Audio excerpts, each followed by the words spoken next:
You ask Tiger to solve. This deals with linear equations with one unknown.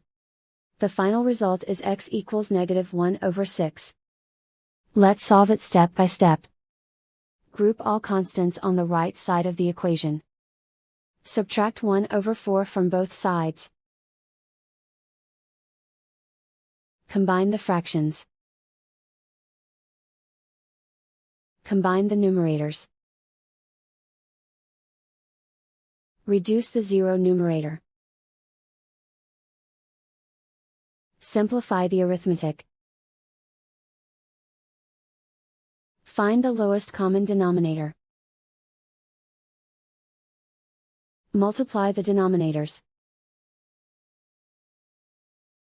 Multiply the numerators. Combine the fractions. Combine the numerators.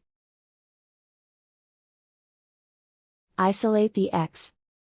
Multiply both sides by inverse fraction 2/1.